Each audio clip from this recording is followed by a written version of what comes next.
welcome back to Tarot Tats and Tea and to the final instalment of Ancestral Tarot. It's the final instalment. We're at chapter 10. Now there are 11 chapters in the book, but chapter 11 is very much theory, looking at creating sacred spaces, looking at crystals and tarot, and linking tarot cards with particular crystals. And that is something that is to be read. There are no actual practical activities unless you're wanting to work along creating your own crystal grid.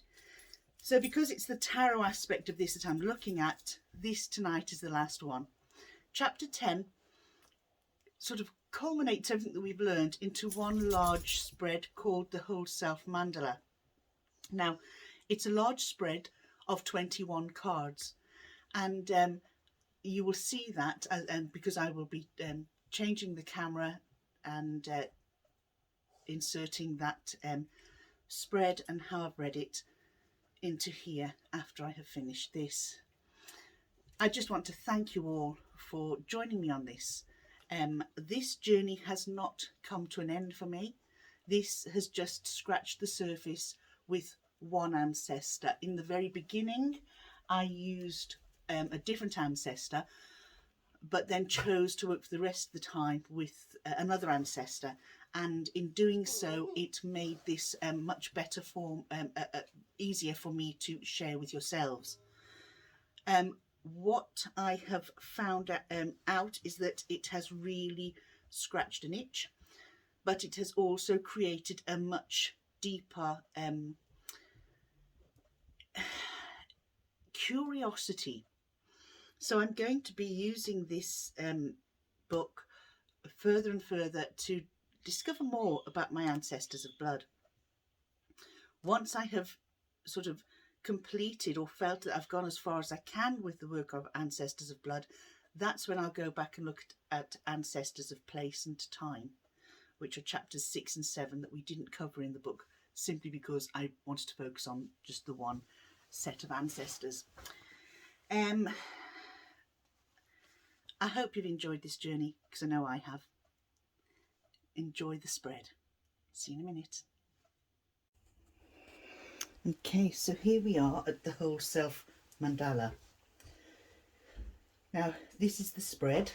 I've used 2 decks because the outer cards are the cards that we used or worked with in chapter 9. The inner cards, I've used a different deck because cards that appear here will have the opportunity to appear here as well. Okay, because these cards here relate to the birth pairs, and these cards here are the death pairs, and the minors that go with the death pairs, the minors that go with the birth pairs. And then these cover different questions that I will discuss here now. So this is a big spread, and I have to say it's quite fascinating. So here you will see in the book, it tells you how to lay the cards out, and then what each topic or aspect of the whole self reading each card covers. So we start off with cards 1 and 2, 3 and 4, 5, 6, 7, 8, 9, 10, 11, 12, 13, 14, 15, 16, 17, 18, 19, 20 and 21. I've got these balancing right on the edge of the table. So, I have to stop saying so, sorry. Cards 1 and 2.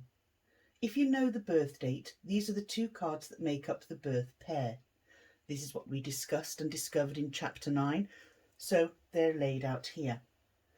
And let's turn them over, and as we recall, they are the World and the Empress. 2 beautiful cards to have as birth cards. And we will discover whether this aspect or this sort of aura and feeling and energy followed through my ancestor's life. Oh, excuse me. Cards 3 and 4 are the death pair, and if you recall, we had strength and the star. Now, cards 5 through to 8 are the birth pair minors. Just bear with me, I'm just going to take a sip of water.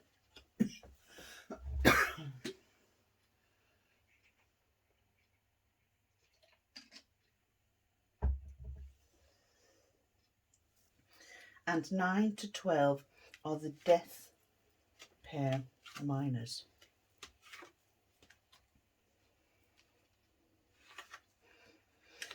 So before we turn any of the others over, let's just have a look here.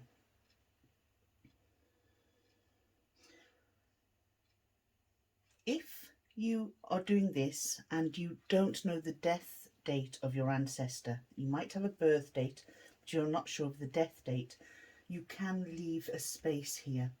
That's not a big problem, okay?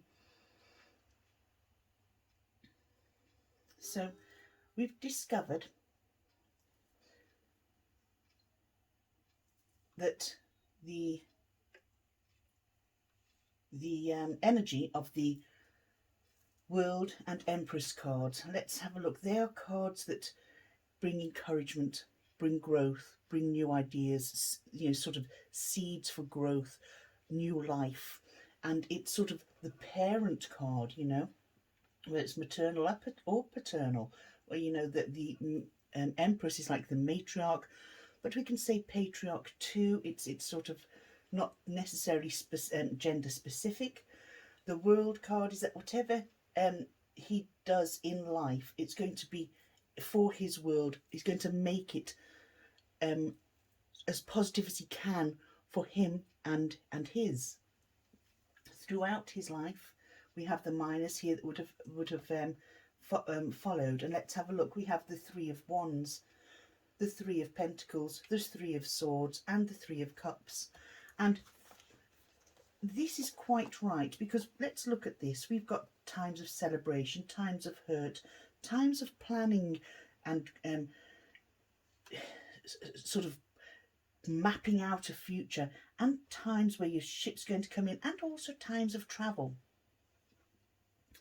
Then we have the death pair, and as we discussed, within the reason these seemed so apt was the strength that he displayed towards the end, and then just going into that peaceful sleep and reaching to that final destination, that, you know, things were going to be just the way he wanted them to be, and they really were. Things happened very quickly. He managed to plan and put everything in place in the days leading up to his passing, and then he decided when it was time, you know, right, I've done my bit now I'm off. And he shut down and he went. Prior to all this happening, there was confusion. There was, you know, oh dear, this is not great news. But because it happened so quick, he was organised, and he decided when the time was that he was going to go, and that would have taken a huge amount of strength. But he would have garnered that strength through all that he put into his life anyway. He grew stronger day by day, month by month, year by year, and became this rudder for our ship, basically, our ship that sailed the sea of life. And it was phenomenal that strength led to the strength it took to turn himself away and turn himself off and say, good night, I'll see you on the other side, you know. So let's see what the cards in the centre tell us. Card number 13, which is this one here. How did this ancestor view life? It's optional, but you may want to draw this card from a major arcana only. Because it was optional, I chose not to. I let the deck decide for me. We have the Six of Cups. Now, this is quite something else. You see, The Six of Cups, as we know, it's all about reminiscing and looking back and, you know, meeting up with people from your past, sharing memories, catching up, fixing things that might have gone wrong. But that's what he did with the love of his life. They grew up together. They built this family together. There's a lovely, if you look on this particular card, it's so gorgeous. I don't know if you can see in that light there. We have a tree and there are little houses on each branch, and it's like a branch of each, you know, member of the family growing up together, sharing ideas, talking about the past and building on what they have learned, where things might have gone wrong, but continuing to, and writing them and continuing to build. And this is what has actually happened. It's grown. There are 3 different families, and now they're beginning to be 4 different families, and more and more as the grandchildren grow. So that is really apt for this, because it was very much family orientated and very much there's a lot of reminiscing on the past and stories told to us, so it's all fantastic. Card number 14. What did this ancestor wish they could go back and change? Right, we have the 3 of Pentacles here, and I can actually understand why that is there. I think that if there was one thing that my ancestor could change, it would possibly be the line of work, that a bit more planning and a bit more research into a particular project that he might have thoroughly enjoyed, that they had sort of dotted their I's and crossed the T's, so that when they made the life-changing moves they made, that things would have gone the route they wanted and he wouldn't have had to go into the line of work that he ended up going into. However, that planning built a beautiful business, a great business, but I think extra planning to do what he might have wanted to do originally would have been a good idea. What is this ancestor most proud of? Strength. There we go. Said he was very strong, but he's proud of his strength.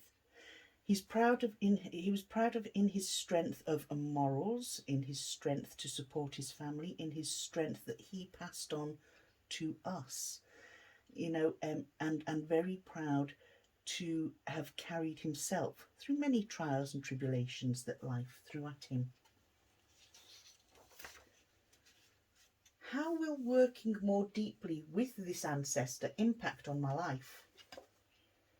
Well, we've got the 10 of Pentacles, and it'll impact on my life, not so much in a materialistic manner, but in a manner where it makes me richer in understanding, richer in finding my roots. And I love this because if we look here, we have in here, you know, although they're counting money and there's work being done, it's very much in a forest environment and planting your roots. If you look at the symbols here, it's giving me strength to work on projects I have got going on the side at the moment that will help me discover more about me and everything we've got going on here, and make me more what would we call it, confident in being me.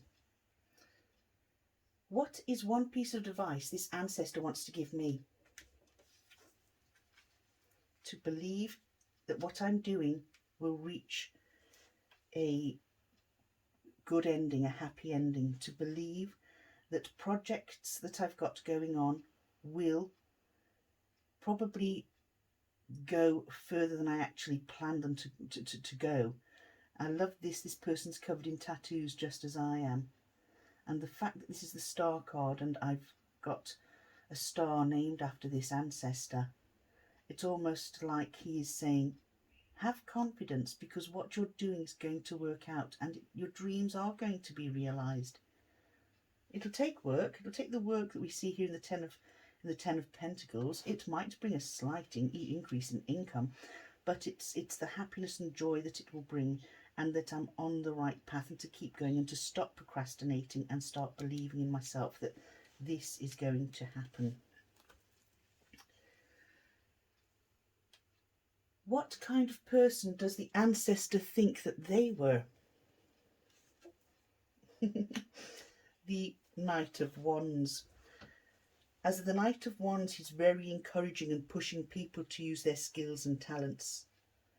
Also being very much in control of his, and knowing that he's able to do stuff and be creative. Very clever when it came to imagination and story writing, but never put pen to paper. He would have made a fantastic children's story writer. Absolutely fantastic. But he pushes us. He can see our skills and talents, and he won't let us sit on our laurels. It's like push, push, push. And here he's giving me that extra push. Here he's also the knight in shining armour from a mum. That goes without saying. And let's see, what kind of person was this ancestor really? So let's have a look how it differs. Ah, the Queen of Pentacles, and nurturing, encouraging, somebody you could rely on, somebody who, if you ask their opinion, they would give it to you in a gentle, honest way. Sometimes would turn around and say, and almost be like the King of Swords with its opinion, go, oh God, don't like that, but would always try to nurture, encourage growth. Very much in keeping with his birth cards, very much in keeping with his birth card, which is phenomenal. And then cards 20 and 21. What do I still need to learn about this ancestor? Oh, this is going to be interesting. What do I still need to learn about this ancestor? Let's have a look. The Tower and the Emperor. Wow, this is very, very fitting. I have learnt that there were tower moments that growing up I was not aware of, even as an adult I was not aware of. Tower moments where things could have caused him to crumble, but they didn't, you see, because he's the strength of this emperor. And as an emperor, he's taken on the mantle of keeping us all safe, keeping us all together, and keeping us all protected from things that he felt we might not be able to cope with, or we might, have different views. So things were kept there that could have created tower moments. There were plenty of tower moments in his life, the major one being his own diagnosis of cancer. See, he had a tower moment. And what I like about this is an archway. And that might have happened, but he took a new path that leads underneath this archway and beyond. And he built a whole life on such a strong foundation, and this is very evident here. Now, albeit this card here the question was how working with this ancestor will affect me more. In this particular reading, because it's alongside the Tower, and we have the Knight here, and here we have the support of the Six of Cups, and strength. There's so much in here. The Star, the Emperor, the Queen of Pentacles, that each of them reduce the level of potency of the Tower. That this related to this. That if we look at this Ten of Pentacles, yes, it's usually about material growth and someone watching over you, but he was the person watching over us. He is the person that watched that this tower didn't affect us. And the thing is, he carried it alone. As the Emperor, he carried it alone. The one thing that I think this caused him pain. His diagnosis of cancer caused him pain. My diagnosis of cancer caused him pain. The passing of his parents caused him pain. There have been so many tower moments, but he's carried them, and he's carried them by himself. And it's me digging around in the ancestry work that I'm doing that will help me to understand why. I need to know why he felt he had to carry things on his own that could, had he not been the strong person he was, the man who planned as much as he did, the man who had the compassion and love and wanted to create a world where we were all safe in, why he felt that he had to carry things alone.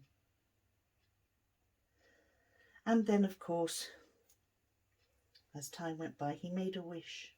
When one of the Tao moments, when I was diagnosed with cancer, he made a wish that he wished he could take it off me.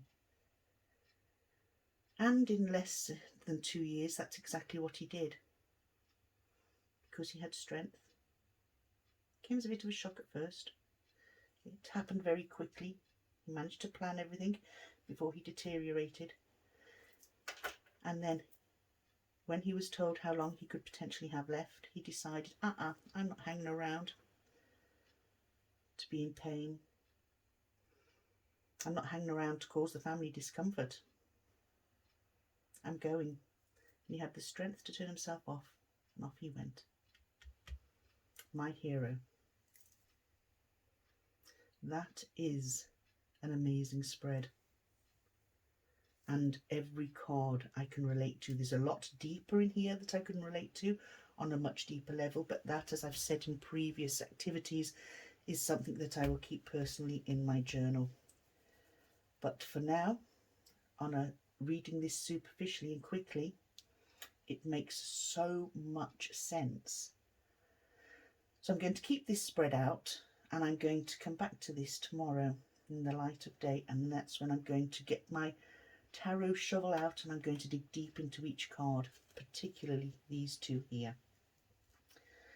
So I hope you've enjoyed that example of the whole self mandala, and I shall see you in a minute.